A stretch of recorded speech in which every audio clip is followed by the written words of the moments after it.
우리가 15장을 들어가면서 말씀드린 것처럼 15장의 가장 핵심적인 부분은 부활 문제입니다. 그러나 신앙의 전체 부분을 총괄해서 지금 바울이 표현하고 있다라고 하는 것을 말씀을 드립니다. 오늘도 여전히 큰 주제는 부활과 관련된 그런 부분들인데, 부활신앙이 얼마만큼 중요한 것인가를 계속해서 강조하면서 또 부활을 믿는 것이 전체 신앙의 어떤 중요한 부분을 차지하고 있는가를 또 세세하게 설명해 나가고 있습니다. 그 중에서 오늘은 어떻게 보면 세례와도 관련이 되게 되고, 또 어떤 면에서는 부활을 가진 자와, 그러니까 부활을 소망으로 품고 있는 자와 또 부활을 소망으로 품고 있지 못한 자의 어떤 그 구별됨, 그것이 일반 세상 사람들과 그리스도인으로 단순히 구별되는 것이 아니라 그리스도인들 안에, 그리고 심지어 세례를 받았다라고 하는 사람들 안에서도 그 부활에 대한 신앙이 확고함과 확고하지 못함으로 인하여서 삶의 방향성이 이제 전혀 달라지는 그런 모습들을 바울이 얘기하고, 또 때로는 위로도 하고 권면도 하고 또 아주 냉철하게 분석을 하면서 표현하는 그런 내용들이 이제 오늘 본문에 그렇게 길지 않지만 핵심적으로 나와 있습니다. 그런 내용들을 좀 잘 이해하시면서 보시면 오늘 본문이 유익이 있으실 것이다 생각을 합니다. 자, 29절부터 보시면, 만일 죽은 자들, 이건 실제 죽은 자들입니다. 그러니까 선조들이죠. 그러니까 죽은 자들이 도무지 다시 살지 못한다면, 그러니까 부활이 없다라고 너희들이 지금 계속 말하고 있는데, 물론 고린도 교회 전체가 말하는 건 아니에요. 근데 지금도 기독교 전체가 부활을 부인하지 않잖아요. 근데 상당 부분 많은 사람들이 부활을 부정하고 있잖아요. 그러니까 믿지 않는 사람들이 아니라 교회 안에서 그리스도의 부활을 부정하는 일들이 너무나 많다라는 거죠. 이 당시에도 고린도 교회 전체가 부정하는 건 아니지만 고린도 교회에 상당히 악영향이죠. 악영향을 끼칠 만큼의 내용이 뭐예요? 그러니까 사람은 부활하지 않는다. 즉 그리스도는 다시 살지 않으셨다라는 어떤 이런 내용들. 그래서 우리가 지난 시간 본 것처럼 그리스도의 말씀을 들었고, 그리스도의 부활하심을 보았고, 그리스도가 하늘로 올라간 것, 즉 승천하신 것을 보고 살아있는 자들이 아직도 많이 있는데도 여전히 그리스도는 부활하지 않았다라고 말하는 사두개인과 같은 자들, 영지주의자들과 같은 자들이 지금도 많이 있지 않느냐라는 거예요. 그러면 지금 시대, 단순하게 지금 시대로 한번 비유해 보면, 이때는 예수님이 돌아가신 지 진짜 얼마 안 됐잖아요. 그래서 예수님으로부터 직접 말씀을, 설교를 듣고 예수님을 따라다녔고, 그의 죽으심의 사건, 오늘 우리가 누가복음 23장을 읽었던 것처럼 그런 모든 사건들을 보고, 또 예수님 실제 부활하셔서 그 부활하신 예수님을 또 만나기도 했었고, 또 승천하는 모습을 보기도 했던 사람들이 살아있을 거예요. 그럼 그 생생한 증언들이 있잖아요. 근데 그것을 못 믿는 거죠. 근데 지금은 이미 2000년이 넘는 시간이 지났잖아요. 그러니까 그리스도를 믿는 사람들 중에서도 부활을 믿지 못하는 거예요. 그래서 우리가 예수 그리스도 이렇게 했을 때에도 솔직한 얘기로 우리는 예수님 그래도 거기에 신성과 인성이 분리되지 않는 그 그리스도로 믿는 거고, 그리스도 이렇게 해도 신성과 인성이 분리되지 않는 예수 그리스도로 믿는 건데, 신학자들은 참 그거를 교묘하게, 이것도 이제 좀 자유주의 신학자들이 나누다 보니까 어쩔 수 없이 이제 우리도 그렇게 표현을 하는 거예요. 예수는 마치 그 인성, 그리스도는 기름 부었다라는 의미잖아요. 그렇기 때문에 신성 이렇게 좀 구별을 해서 은연히 그 예수 그리스도를 믿는다라고 하면서 그리스도의 신성을 부인하는 자들은 그리스도라고 잘 안 불러요. 예수 그래요. 이게 아주 교묘한 일입니다. 오늘 본문에도 왜 이런 말씀을 드리냐면 33절에 속지 말라, 악한 동무들은 선한 행실을 더럽게 하니. 그러니까 이것에 대해서 우리가 여러 가지로 해석을 할 수 있지만, 사단이 우리를 직접 이렇게 욥이나 이런 사건들처럼 직접 공격을 하지 못할 때 하는 방식, 우리가 기독교 강요를 통하여서 어떻게 보면 로마 카톨릭은 우리를 직접 공격하는 방식이었다라고 하면 제사라파는 어떤 방식입니까? 진리를 교묘하게 왜곡시키는 방식이잖아요. 그런 거에 속지 말라는 거예요. 이미 고린도 교회 안에도 그런 자들이 있다는 거죠. 분명히 부활이라고 하는 진리, 그게 진리잖아요. 근데 아주 그 사람들은 이성적이고 아니면 현실적인 내용으로 말하면서 아주 인간의 깊은 사색인 것처럼 말하면서 부활이 없다라고 말하는 거예요. 그런 거에 많은 사람들이 본 사람들의 증언을 들음에도 불구하고 속아버리는 거죠. 이런 일들이 많아요. 근데 지금도 많습니다. 그래서 솔직히 우리는 예수님이라고 부르든 그리스도라고 부르든 다 같은 의미여야 되는데 굳이 이제는 예수 그리스도라는 이름을 좀 분명하게 이렇게 표현하는 게 좋습니다. 왜냐하면 자유주의 쪽에서 예수를 완전히 그 인간처럼 만들어요. 그래서 그리스도라는 표현을 잘 안 쓰고 예수, 인간 예수 이것만 강조하다 보니까 그렇게 되어버립니다. 이런 어떤 진리의 왜곡들이 벌어지는 거죠.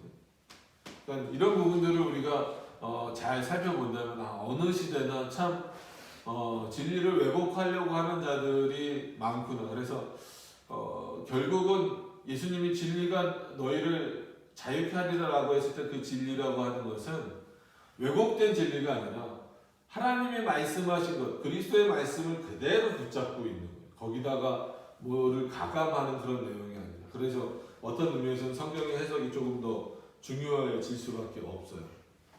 그래서 여기서도 이제 만일 죽은 자들이 도무지 다시 살지 못한다면 그들의 말을 마치 들어주는 것처럼 표현을 하잖아요. 그러니까 너희들 중에 그런 사람들이 지금 많이 있는데 그렇다라고 한다면 대부분 그렇게 부활을 믿지 않는 자들이 물론 뭐라 그럴까요? 좀 이때는 약간 계급 사회이기도 했고 또 교회 안에서 그러니까 이 당시 교회에서도 어떤 계급적인 어떤 그런 개념이 있었기 때문에 평신도란 말을 개인적으로 좋아하진 않지만 일반 그리스도인들과는 다르게 뭔가 이렇게 좀 원로원이라든지 바리새인도 그렇고 서기관들도 그렇고 어쨌거나 그 당시 교회에서 어느 정도 지위가 있는 사람들이잖아요.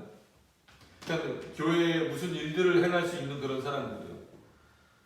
근데 그 사람들이 대부분 뭘 안 믿냐면 그리스도의 부활하심을 안 믿는 거예요.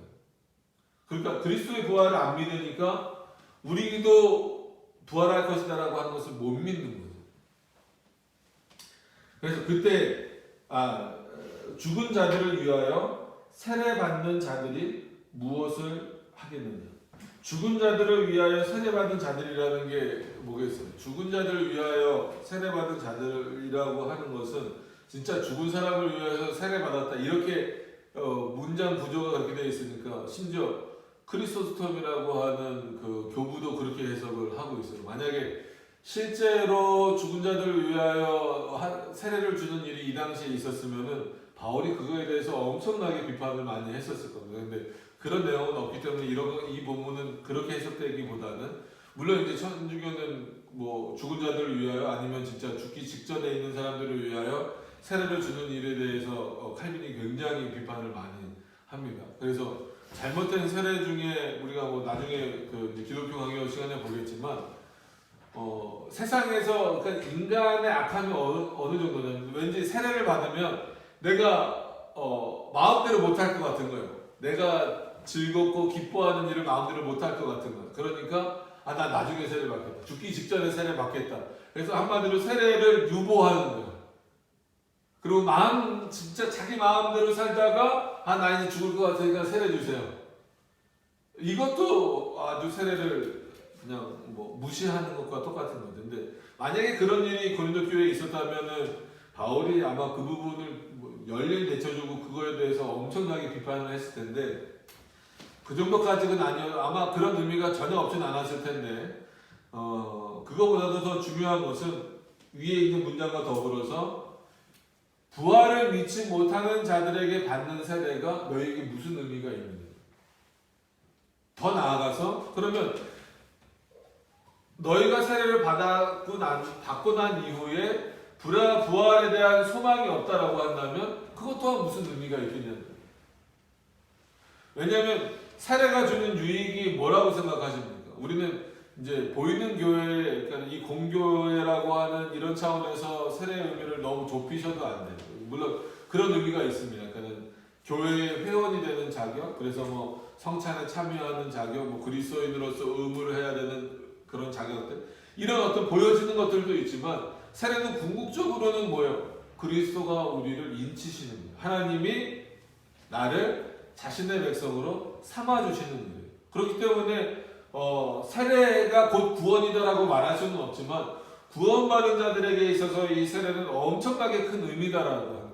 그러면 그 구원에 있어서 이 부활의 의미는 두말해도 뭐 부족함이 없는 것임에도 불구하고 심지어 세례를 받았다라고 하면서도 또 세례를 주는 자의 위치에 있으면서도 부활을 믿지 못한다라고 한다면 그 사람들에게 세례를 받고 너희는 뭐 할 거냐는 거예요. 오히려 그 사람들에게 있어서 그럼 세례의 의미는 뭘까? 왜 받을까요? 부활을 믿지도 않고 주고 믿지도 않고 받으면서 믿지도 않으면서 세례를 받는다라고 하는 것은 진짜 이 땅에서만 잘 먹고 잘 사는 일에 초점을 맞추고 있는 거예요. 그냥 그리스도를 통해서 직접 받는 건 아니지만 어떤 뭐 교회를 통해서 세례를 받으면 이 땅에서 잘 되니까 난 그게 목적이지 뭐 그리스도가 부활하신 거 이건 나랑 큰 관심이 없어 이렇게 생각하는 사람들이랑 똑같다라는. 그럼 그 사람 그런 자들에게 무엇을 하겠느냐? 어찌하여 저희를 위하여 세례를 받았느냐? 그 사람들이 왜 세례를 받았느냐? 또 어찌하여 우리가 때마다 위험을 무릅쓰리요? 여러분, 세례 받는다라는 것 자체가 그렇게 쉬운 일은 아니었잖아요.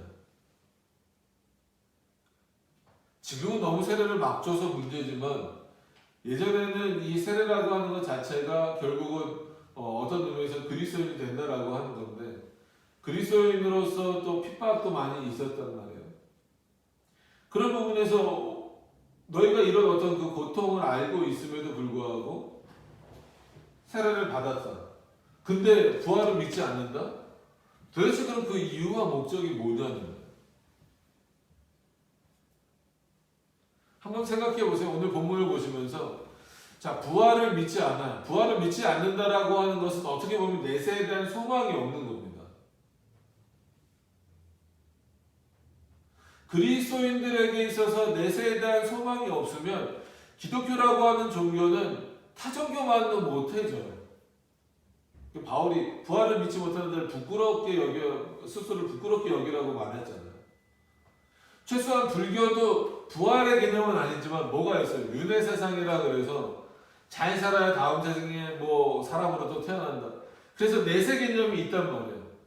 근데 만약에 부활이 없다라고 믿는다고 한다면 내세에 대한 소망 자체가 없는 거예요.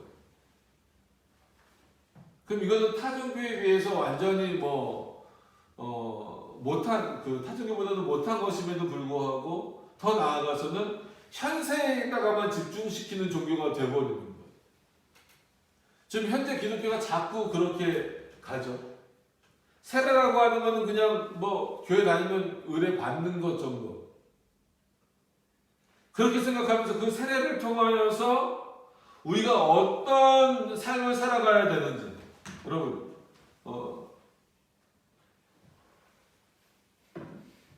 그런 말씀이 있잖아요. 너희가 멍에를 지고 따라오라는 거예요. 그리스도인이 되었으면 우리가 생각할 때 내가 예수 그리스도의 백성이 되고 예수 그리스도의 자녀가 되고 어떤 세례를 통하여서 은혜를 받았다라고 한다면 멍에는 지고 가야 되는 거잖아요. 그럼 이거 내려놓는 게 좋은 건데 멍에를 오히려 지고 따라오라는 거예요. 그럼 이 멍에는 거기서는 이 멍에를 어떻게 해석해야 될까요? 무거운 것, 힘든 것 그것이 아니에요. 오히려 그리스도를 믿음으로 세상 사람들이 보기에는 멍에처럼 보이지만 우리 안에서 그게 진리로 있는 거예요. 즉 하나님의 말씀이라는 거예요. 하나님의 말씀을 지고 따라가는 삶이 어떻게 보면 그리스도를 소망하는 삶이고 하나님의 나라를 따라가는 삶인데 겉모양으로는 세례도 받고 그리스도인의 모습으로 있으면서도 그 안에를 들여다보니까 부활을 믿지 못하는 모습으로 있어요. 그러니까 모든 초점이 어디에 맞춰지는 거예요? 이 땅에서 먹고 사는 거에 맞춰지는 거예요. 세상 사람들하고 별반 달라지지 않는다라는 거죠. 자, 그 내용이 그 이후에 나오잖아요. 32절로 일단 넘어가서 보시면 후반부에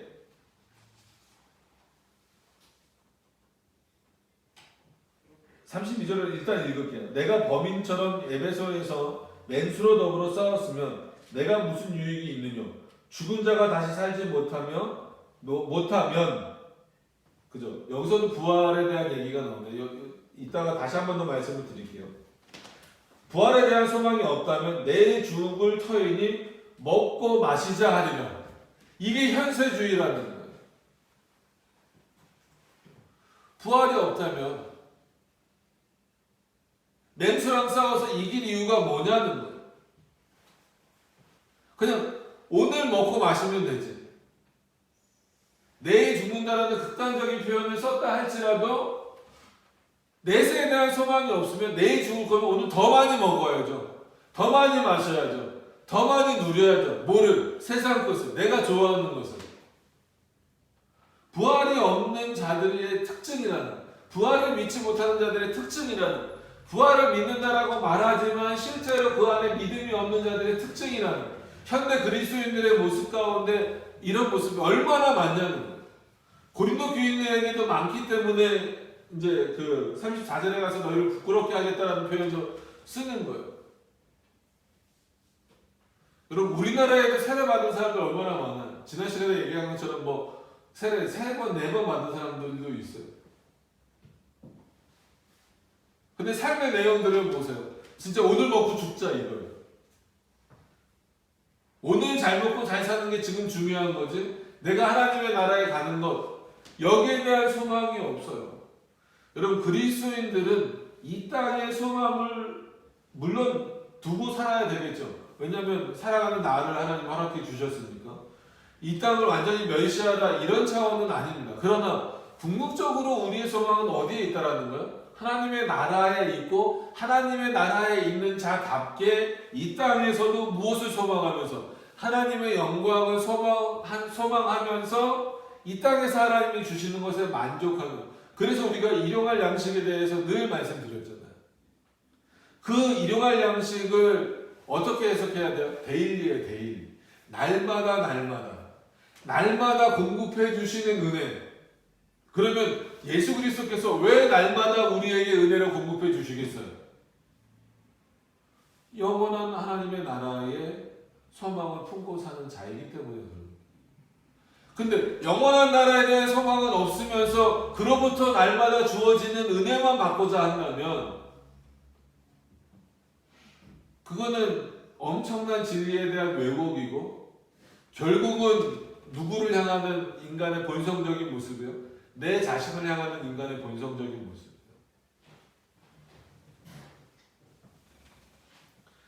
자, 오늘 앞부분으로 다시 돌아오셔서 31절입니다. 형제들아, 내가 그리스도 예수 우리 주 안에서 가진 바 너희에 대한 나의 자랑을 두고 단언하는 나는 날마다 죽노라. 그냥 표현상으로 멋있다 이렇게만 생각하시면 안 돼요. 바울이 이렇게 고린도 교인들에게 표현한 이유가 뭘까요? 형제들아, 끝까지 형제라고 불러줘요. 형제 같지도 않은 고린도 교인들의 지금 모습임에도 불구하고 형제들아, 내가 그리스도 우리 주 안에서 가진 바 무엇을 가졌을까요? 그가 주신 은혜와 진리와 그 진리를 통한 자유함을 바울은 가졌죠. 이런 자유함과 진리에 대한 소망을 누구도 가져야 돼요? 고린도 교인들 너희도 가져야 된다. 지금으로 말하면 우리 그리스도인들이 가져야 되는. 여러분, 이런 어떤 진리를 통해서 주어지는 자유함 얼마나 갖고 우리가 살아가고 있는지 우리 스스로를 다른 사람을 판단하기 전에 우리 스스로를 한번 냉정하게 살펴보셔야 된다.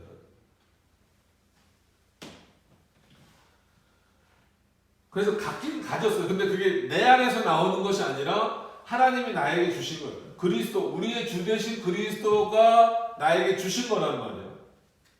내가 그것을 자랑하겠다. 너희에 대한 나의 자랑을 두고 단언하느니. 그래서 바울의 자랑은 익히 잘 아는 것처럼 뭐예요? 그리스도를 아는 지식밖에 없다는. 내가 너희들에게 자랑할 것은 그리스도를 아는 지식밖에 없다는. 그건 단순히 어떤 신학적인 지식, 성경적인 지식이 많다는 의미가 아니죠. 그건 뭐예요?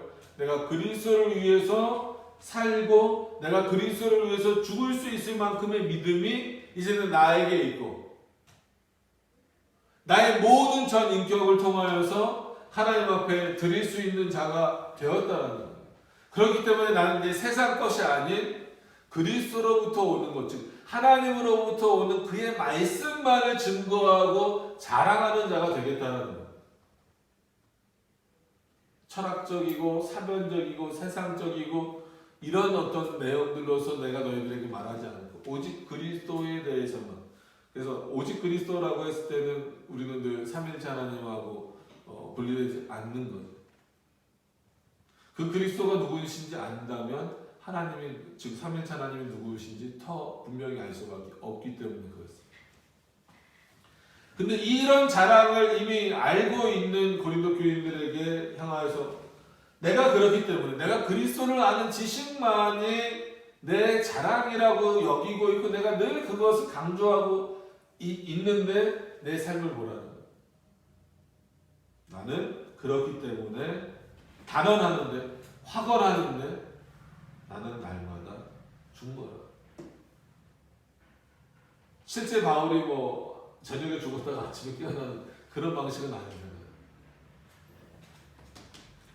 내세의 모든 소망을 끊겠다는 참 쉽지 않은 거예요. 그런 모든 염려와 걱정과 불안과 여러분 우리도 물론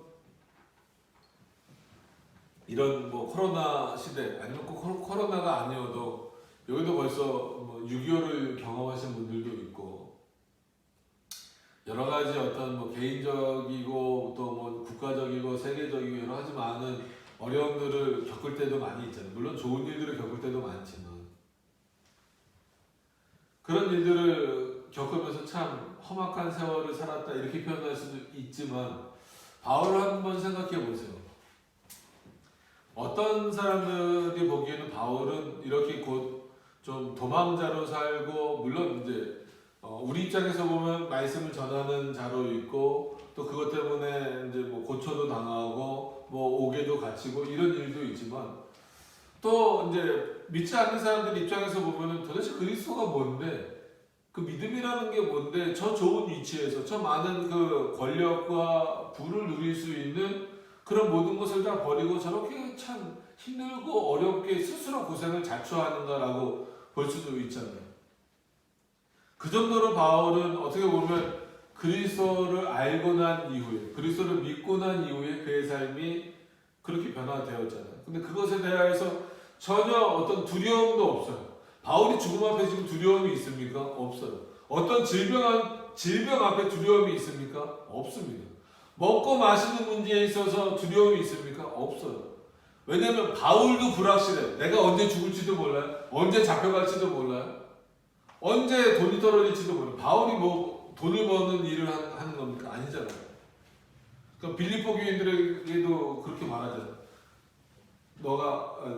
너희가 내가 이렇게 전도 여행하고 뭐 그럴 때 옷도 먹을 것도 떨어지지 않게 기도만 해준 것이 아니라 먹고 마시는 문제도 해결해줘서 참 고맙다 라고 할 정도로 이제는 바울이 부자가 아니라 어떤 면에서는 다른 사람의 좀 뭐 다른 사람이라고 좀 표현하기 그렇지만 다른 성도들의 도움을 받아야 살 수 있을 정도가 됐잖아요. 그러면 솔직한 얘기로 세상에서의 염려는 누구보다도 바울이 많아요. 몸도 안 좋죠. 결혼도 안 했죠. 위로해 줄 만한 결혼도 안 했다는 건 뭡니까? 위로해 줄 만한 가족도 없잖아요. 우리가 뭐 늘 나누는 얘기지만 싫든 좋든 간에 가족이 옆에 있는 것 자체가 우리에게 솔직히 큰 위로잖아요. 자녀가 옆에 있고 부모가 옆에 있고 배우자가 옆에 있는 것 자체가 뭐 좋든 싫든 잘했든 못하든 간에 감사한 일이잖아요. 근데 바울은 그것도 없어요. 세상에서 누릴 만한 것들이 없단 말이에요. 오히려 우리가 보면 염려뿐이죠. 그럼 그런 차원에서 염세주의적인 표현으로 난 매일 죽고 싶다 이런 표현인가요? 아니에요. 세상을 향하여서 그리스도를 소망으로 품었기 때문에 그리스도의 부활하심을 소망으로 품고 있기 때문에 그리고 그것을 통하여서 은혜를 가진 자 되었기 때문에 그것을 자랑하고 그것을 전하는 자가 되었기 때문에 나는 세상을 향하여서 날마다 나를 죽여가겠다라고 하는 거예요. 왜냐하면 바울에게는 유혹이 있을 수밖에 없습니다. 사람이기 때문에 여러분 바울을 완벽한 인간으로 보시면 안 돼요. 세상에 완벽한 인간은 없습니다. 우리가 오해 칼빈도 보지만 칼빈도 유혹거리가 없다라고 생각하면 안 돼요. 지금도 완벽해 보이는 사람이 누가 있어? 저도 그렇고 여러분도 그렇고 늘 그리스도 안에서 온전하고 완전해지려고 하고 있는 노력하고 애쓰는 모습이지 완전하지 않아요. 때로는 돈의 유혹 앞에 어떤 그런 성적인 유혹 앞에 그런 명예의 유혹 앞에 우리는 넘어질 수밖에 없는 자들이에요. 그렇기 때문에 우리는 우리 것을 붙잡으면 안 되죠. 우리 안에서 나오는 것을 붙잡으면 안 돼요. 누가 주시는 것? 하나님이 주시는 것을 붙잡아야 되는 것. 근데 너희가 부활도 붙잡지 못하면서 그것도 믿지 못하면서 무슨 그리스도로부터 오는 것을 너희가 가졌다라고 말할 수 있겠느냐. 정말 그리스도로부터 오는 것을 가진 자는 날마다 세상을 향하여서 죽는 자들이에요. 누구 때문에? 그리스도 때문에. 그가 우리를 위해서 부활하여 주셨기 때문에 그 부활하심을 통하여서 우리가 영생을 얻었기 때문에 나는 날마다 죽는 거예요.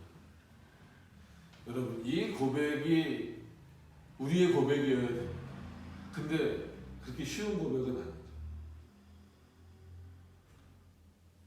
솔직히 말씀드리면 목사라고 하는 저도 이런 본문을 설교하면서 늘 찔려요. 과연 나는 날마다 죽는 자인가? 여러분은 어떠세요? 그리스도인으로 살아가시면서 과연 나는 세상을 향하여서 날마다 죽는 자가 되고 있는가?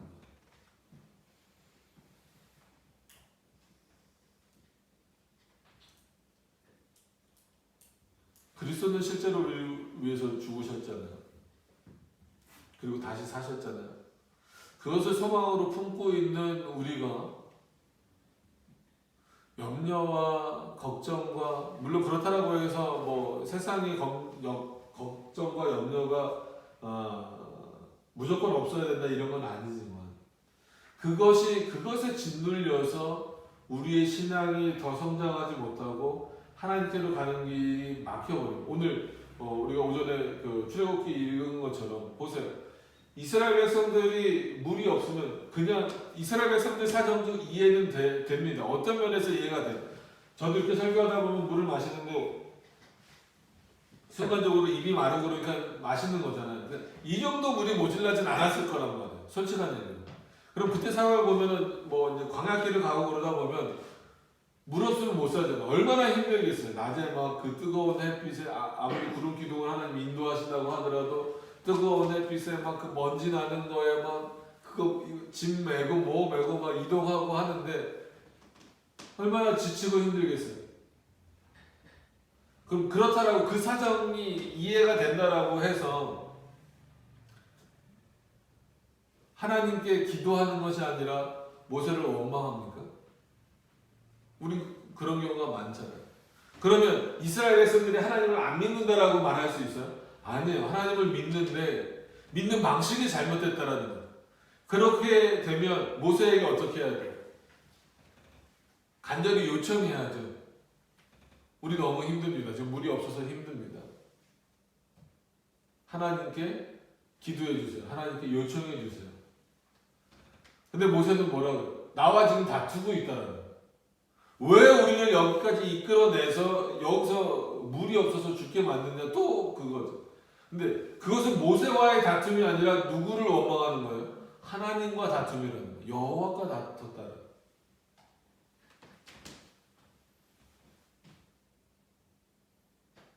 하나님을 모르는 자들이 아니잖아요. 하나님을 믿는 믿음의 수준도 문제지만 믿는 방식이 잘못됐다라는 거예요. 그런 내용을 보면서 지금도 수많은 그리스도인들이 있어요. 그래서 물어보면은 다 나는 예수님 믿는다라고 해요. 근데 그 믿음의 수준과 그 믿음의 방식이 어떠해야 되는 거예요? 살아가면서 목이 마르는 그 기갈함과 같은 어려움은 수도 없이 찾아와요. 그럼 그때마다 모세와 싸우듯이 하나님과 싸우시겠어요? 다툼하시겠어요? 이미 그 모든 문제를 알고 계시잖아요. 누구는 하나님. 그럼 그 하나님께, 그 창조주 하나님께 엎드려야 되는 것처럼 부활의 소망을 주신 그 그리스도 앞에 엎드려야죠. 겸손히 간구해요. 내세의 것을 현세의 것을 쫓아가는 삶이 아니에요. 그런 차원에서 날마다 죽어가는 그런 모습이 우리에게 참 필요한 거죠. 그러면서 어떤 면에서는 바울이 좀 친절하게 설명을 하죠. 친절하게 설명하면서 굉장히 핵심적인 내용을 비판하고 있는 거예요. 32절로 가서 보시면 내가 범인처럼 에베소에서 즉 여러 사람들처럼 에베소에서 맹수로 더불어 싸웠으면 여러분들 이제 중세 로마 영화나 이런 거 보시면은 알겠지만 그때 사람들이 얼마나 극도로 타락했는지 아시죠?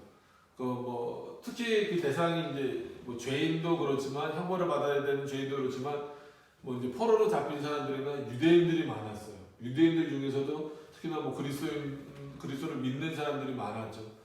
어땠습니까? 딱 두 종류예요. 진짜 그런 사자굴과 같이 짐승의 우리의 먹잇감으로 던져지는 자들. 싸울 의지도 없이 그냥 죽어버리는 거죠. 그리고 또 하나는 우리가 영화에서 보는 거 익숙한 것처럼 이렇게 이제 사람들 관중처럼 몰려 있고 싸움하러 딱 나가 있으면 문이 착 열리면서 뭐가 나옵니까?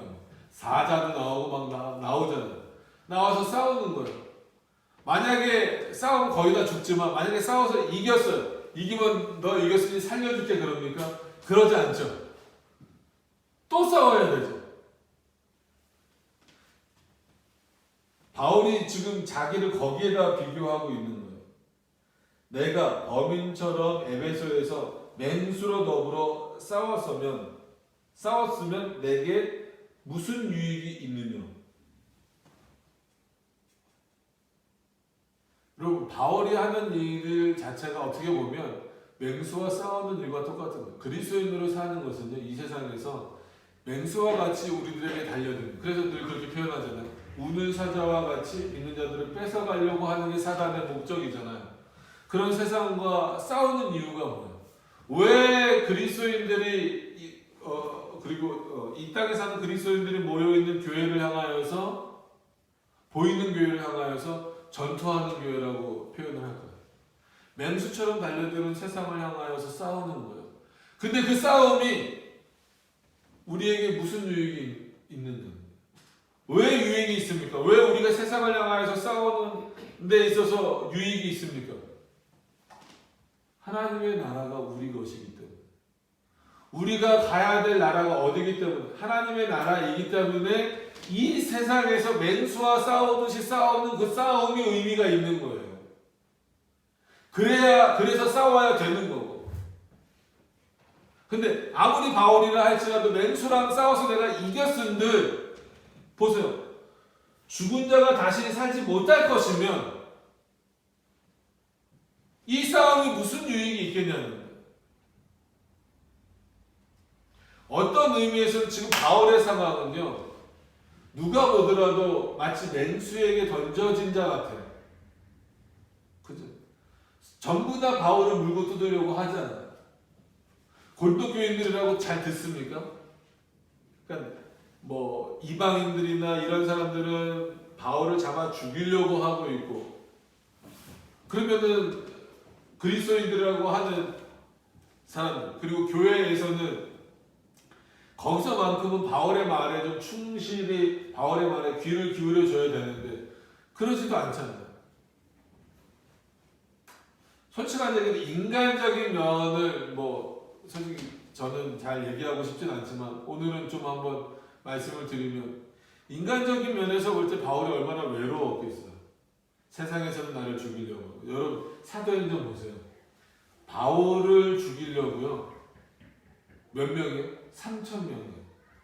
3,000명이 먹지도 않고 자지도 않고 내가 언제까지? 저 바울을 죽이기 전까지 먹지도 않고 자지도 않고 기다리겠다. 여러분 뭐 똑같이 한번 비유해 보면 여러분들 누가 죽이려고 3,000명, 한두 명이 아니고 3,000명이 준비하고 있다면 얼마나 무서워요. 그 외로움으로 표현되지 않죠. 그러면은 정말 어떤 그의 안식처가 될 수 있는 교회에서 하나님의 나라 말고 이런 어떤 보여지는 교회에서 거기서라도 바울이 어떻게 보면 좀 위로를 받을 수 있어야 되는데 거기서 복음을 증거하면 물론 많은 사람이 들었죠. 그러나 어떤 일들이 벌어집니까? 이런 고린도 교회와 같은 일들이 벌어집니다. 당신만 못 믿겠다. 바울이 얼마나 인간적으로도 외로웠겠어요. 그럼에도 불구하고 내가 맹수에게 던져진 자처럼 싸운다. 나는 뭐가 있기 때문에 부활에 대한 소망이 있기 때문에 그 싸움이 뭐가 있다는 거예요? 유익이 있다라는 거예요. 근데 그 32절에 있는 것처럼 죽은 자가 다시 살지 못한다면 그리고 내일 죽을 거를 안다면 맹수와의 싸움에 무슨 유익이 있냐는 거예요. 맹수와 싸울 이유도 없고 만약에 맹수에게 던져질 것을 안다면 오히려 그냥 오늘 잘 먹고 잘 살자라고 머물지 않겠느냐라는 거예요. 왜냐하면 이미 교회를 다닌다는 것만으로도 사람들에게 어느 정도는 핍박을 받고 있는 시대였잖아요. 어느 시대나 좀 이 차이는 있지만 그런데 거기까지 나와서 그리스도의 부활을 믿지 못한다라고 한다면 너희에게 그게 무슨 유익이 있겠냐?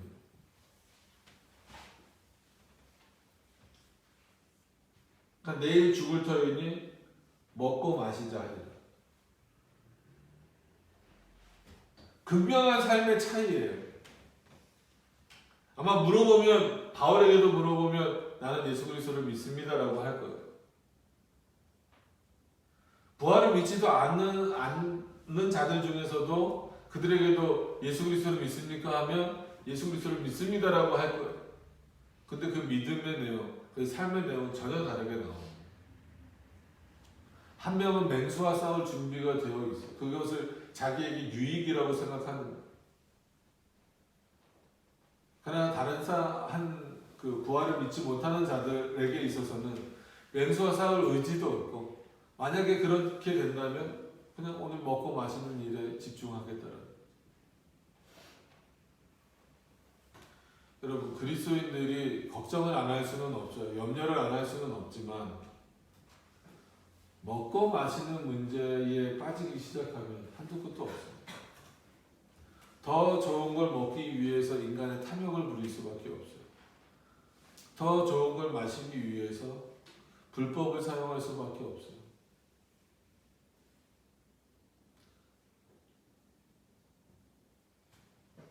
결국은 그리스도로부터 멀어질 수밖에 없습니다. 현세를 분명히 살아가고 있지만 현세에 머무르는 자가 되면 안 돼요. 그럼 우리는 여기 있을 이유가 없다라고 여러 번 말씀드리잖아요. 그럼 너희들이 왜 이렇게 됐냐라고 했을 때 33절에 속지 말라. 지금도 중요한 말씀인 것 같아요. 속지 말라. 성경이 아닌 하나님의 말씀이 아닌 것에 속지 말라. 악한 동무들, 그러니까 너희 안에 있다라는 거예요. 어떤 면에서 보면은 뭐 이제 종교개혁자들도 그런 위험성을 계속 경고하죠. 이단이나 우상 숭배나 이런 거는 어떻게 보면은 이제 뭐 이방 종교에서 들어오는 경우가 많아요. 그래서 좀 어느 정도 경계가 되죠. 근데 보통 적그리스도라고 표현되어지는 어떤 그 진리를 왜곡하는 내용들은 오히려 우리 안에서 일어나는 거예요. 여러분 세상 사람들이 적그리스도라는 말을 알까요? 잘 몰라요. 말 그대로 우리 안에 있는 거예요. 우리 안에. 여기서 그 표현하잖아요. 악한 동무. 그게 동무는 벌써 북한 사람들이 부르는 그런 동무가 아니죠. 친밀한 거잖아요. 친밀하고 동무라고 부를 정도면 진짜 말 그대로 여러 가지를 함께 할 수 있는 자들이잖아요. 근데 그 동무가 어떤 동무라는 거예요? 악한 동무라는 거예요. 너희 안에 들어와 있지만 선한 동무가 아니라 진리를 밝히 드러내고 하나님의 말씀을 드러내고 그리스도의 복음을 확인하는 그런 동무가 아니라 너희를 속이는 동무라는 거예요. 악한 동무라는 거예요. 오늘 핵심에서 이 악한 동무는 뭘 하는 악한 동무겠어요? 부활을 믿지 못하게 하는, 부활은 없다라고 말하는 동무. 이거를 오늘 본문에서 그렇게 해석할 수 있고 조금 더 확대 해석하면 진리 전체를 왜곡하는 내용들. 예수 그리스도를 신화적인 요소로 만들어버리는 일이라는 거예요. 예수 그리스도는 다시 오시지 않을 것이라는 거예요.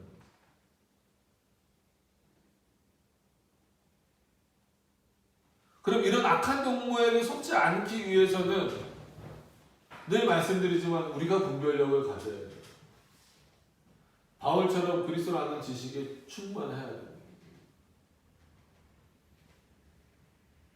속고 나서 꼭 그런 핑계 많이 된다 그러잖아요. 아, 쟤 때문에 그랬어요. 그래서 부모들이 되는 그 핑계가 결국은 뭐예요? 아, 우리 애는 착한데 친구를 잘못 만나서. 아니에요. 안 착하니까 거기에 빠지는 거예요. 정말 착한 애들은 옆에 어떤 진짜 악한 친구들이 있든지 같이 하지 않아요. 설령 그 악한 친구들에게 두드러 맞고 뭐 요즘처럼 왕따를 당하면 당했지 거기 동참하지 않아요. 동참한다라고 하는 것은 거기에 넘어갔다라는 거예요. 그게 좋다라는 거예요. 결국은 자기도 그게 좋아 보인다라는 거예요.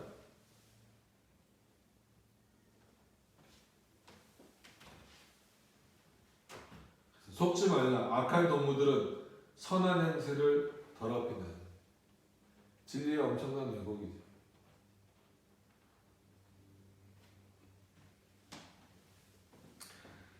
그런 차원에서 34절에 말하자면 깨어나는 표현이 있는데 좀 깨어나라는 거예요. 어디서 깨어나라는 거예요? 그런 영적인 죽음에서 깨어나라는 거예요.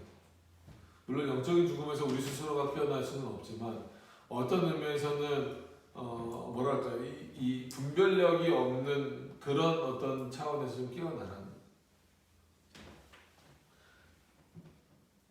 그래서 의를 행하고 그러니까 어떤 면에서는 바울의 소망이 좀 있는 거죠. 고린도 교인들에게 향하여 너희가 좀 믿음으로 깨어났다라고 하면 너희 안에서 좀 의가 나왔으면 좋겠다. 의로운 모습이 보여졌으면 좋겠다.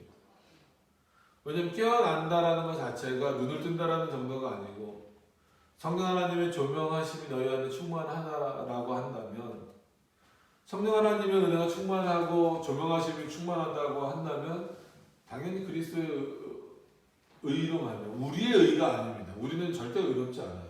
저도 그렇고 여러분도 그렇고 의롭다라고 우리 안에서 의로움이 나올 거라고 생각하시면 안 됩니다. 그리스도의 의로 말미암아 살아가는 거예요.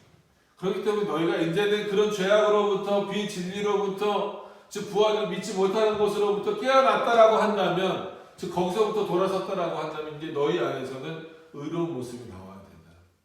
그 의는 누가 보시기에 의로운 거예요? 하나님이 보시기에 의로운 거예요. 예수 그리스도가 보시기에 의로운 거예요. 성령 하나님이 보시기에 의로운 거예요.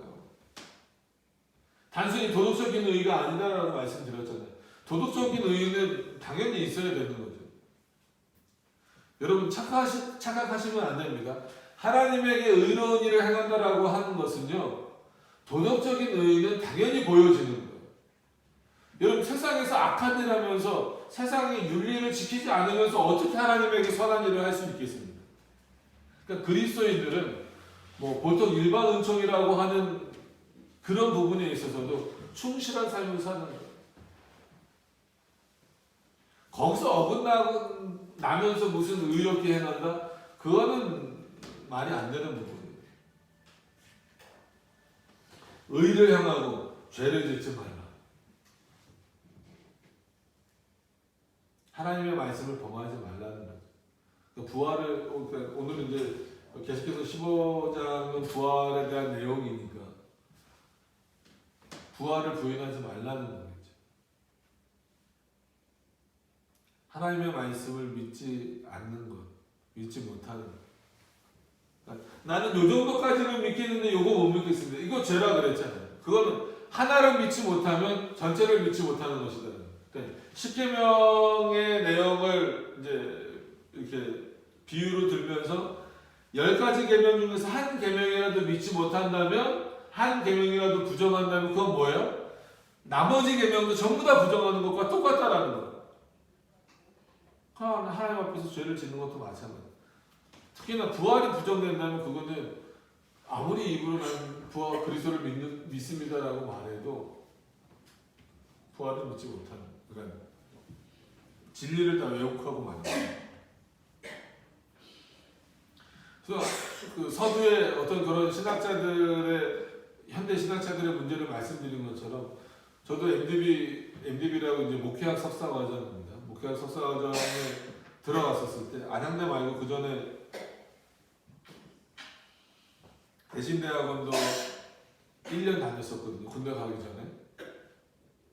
그때 그 신약학 시간이었어요. 신약학 시간인데 맨 처음에는 무슨 표현인가 그랬어요. 자기는 예수를 믿는다는 거예요. 그래서 아니 여기 예수 안 믿는 사람이 어디 있지?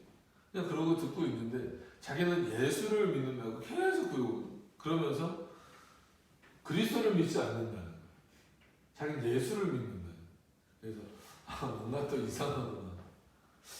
장로교 신학교고 그래도 보수 신학을 하는 대신교단의 어떤 저런 교수가 또 왔지. 그러니까 요즘엔 조직신학이라는 과목 말고 신약이나 구약 교수들을 초청하기가 쉽지 않아요. 왜냐하면 다 그런 신학들을 배우고 와서 뭐 특히나 독일이나 미국, 지금 뭐 미국도 마찬가지지만 독일이나 유럽에서 공부하고 오는 분들은 성경을 그냥 하나의 텍스트 정도로만 이해를 그러니까 뭐라 그러죠? 그냥 책처럼 일반 문학처럼 보기 때문에 상당히 좀 오히려 위험성이 많습니다. 그래서 자기는 예수를 믿는데요.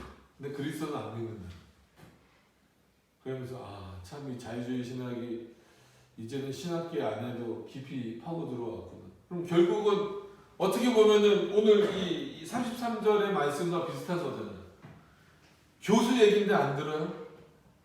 근데 그 교수가 마치 어떤 역할을 하는, 악한 동무의 역할을 하는 거예요.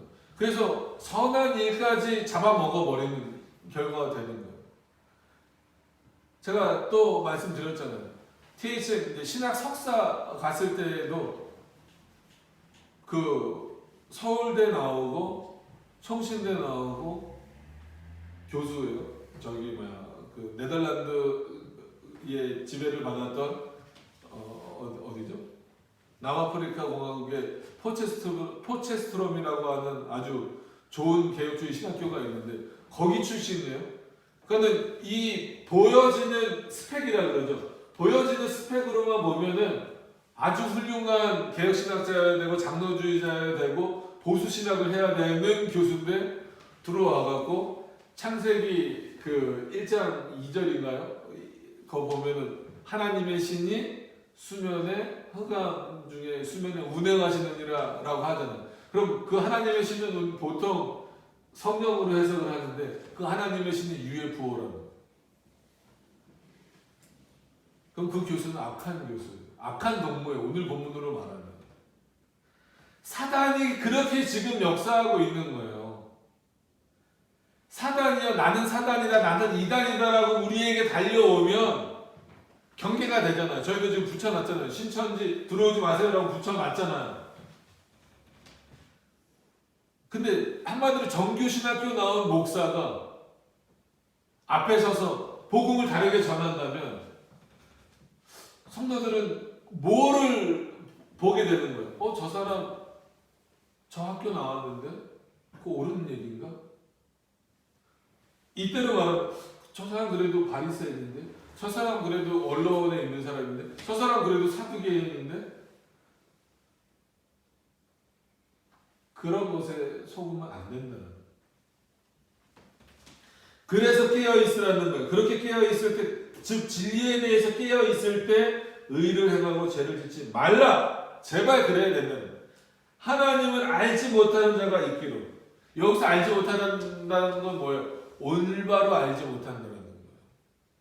여러분, 이 당시 문화로, 그러니까 이 고린도전서가 배경이 되는 문화로서 하나님을 모를 수는 없어요. 심지어 로마인들도 하나님을 모르지는 않죠. 믿지 않을 뿐이지. 그러면 하나님을 모른다면 예수님을 죽일 이유도 없고 바울을 그렇게 잡아 죽이려고 하는 이유도 없어요.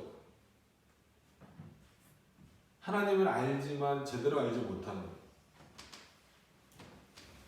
오히려 그런 자들을 들어서 내가 너희를 부끄럽게 하기 위하여 말하였다. 여러분, 그리스도인들이 하나님의 말씀대로 살지 못할 때, 그러니까 오늘 본문으로 말하면 고린도 교인들이 어떻게 보면 바울이 굉장히 좀 이 당시 고린도 교인들을 자극하는 방법을 쓰는 것이고 자극하는 표현을 쓰는 거예요. 뭐냐면 너네가 하나님을 믿는다라고 하고 그리스도를 믿는다라고 하지만 그렇게 제대로 믿지 못하고 진리 가운데 살지 못하고 있는 모습을 보면 오히려 하나님을 제대로 알지 못하는 자들을 들어서 너희를 부끄럽게 만들어 버리겠다는. 그럼 지금도 세상으로 인하여서 교회가 얼마나 부끄러운 일들을 많이 당하고, 왜 그럴까? 물론 그게 세상의 일이기도 하지만 그런 부끄러움을 당했을 때 그걸 부끄러움으로 여기지를 않아요. 몰라요. 그게 부끄러운지 몰라요. 그러니까 하나님을 알지 못하는 자들, 제대로 믿지 않는 자들로 인하여서 우리가 부끄러움을 당하게 됐다라는 것. 그거는 욕을 당하거나 고난을 당했다라는 차원이 아니에요. 한마디로 쉽게 말하면, 야, 너 뭐 그리스도인이 그래. 믿지 않는 사람들이 저와 여러분들을 향하여서, 야, 뭐 그리스도인들이 그렇게 믿어. 야, 너 뭐 교회 다닌다면서 뭐 술도 먹고, 야, 너 교회 다닌다면서 무슨 뭐 주일도 안 지키고, 교회 다닌다면서 뭐 신앙생활이 뭐 하는 게 뭐 그래. 이거를 세상 사람들에게 듣는데 그것을 부끄럽게 여기지 못하는 수준이 돼버렸다라는 거예요. 참담한 거. 부끄러운 겁니다. 부끄러워. 지금 바울이 지금 말하는 게 지금 너희는 이렇게 한번 당해봐야 된다는 거예요. 너희 스스로는 하나님을 잘 믿는다라고 말하고 예수 그리스도를 잘 믿는다고 말하는데 부활조차 믿지 못하는 너희들의 지금 상태인데 세상 사람들을 통해서 너희를 부끄럽게 여김을 받게 된다면 너희가 정말 그거를 부끄럽게 여기고 회개하고 하나님께로 돌아와서 그 진리가 회복되는 모습이 너희 안에 있기를 바라는 게 바울의 모습이죠. 정말로 그냥 단순하게 고린도 교인들을 창피해 주기 위한 목적이 아니잖아요. 하나님이 때로는 우리를 세상에서 부끄럽게 하시는 이유가 뭐예요? 우리로 하여금 하나님께로 돌아오게 하시기 위한 겁니다. 근데 고린도 교인들이 못 깨닫는다면 그건 부끄러움을 넘어가서 징계입니다. 징계. 여러분 늘 생각을 잘 하셔야 됩니다. 교회는 그리스도를 믿기 때문에, 예수 그리스도를 믿기 때문에 늘 세상에서는 고난 가운데 있을 수밖에 없어요. 그 고난에서 벗어나시려고 하면 안 됩니다. 그 고난은 우리가 멍에를 메고 가듯이 내 십자가를 지고 가듯이 담담히 오히려 감사함으로 가야 되는 거예요. 근데 교회가 진리 위에 서 있지 못해서 세상으로부터 부끄러움을 당하고 손가락질을 당한다면 그건 우리에게 징계입니다. 징계. 그런 부끄러움은 당하면 안 돼요. 근데 지금 오늘 고린도 교인들은 바울의 표현이지만 너희를 그렇게 부끄럽게 하겠다. 여러분, 물론 우리는 그렇게 살지 않으려고 애쓰고 있는 거 다 알고 있습니다. 당연히 그래야 되고, 다시 한 번 더 오늘 말씀을 보시면서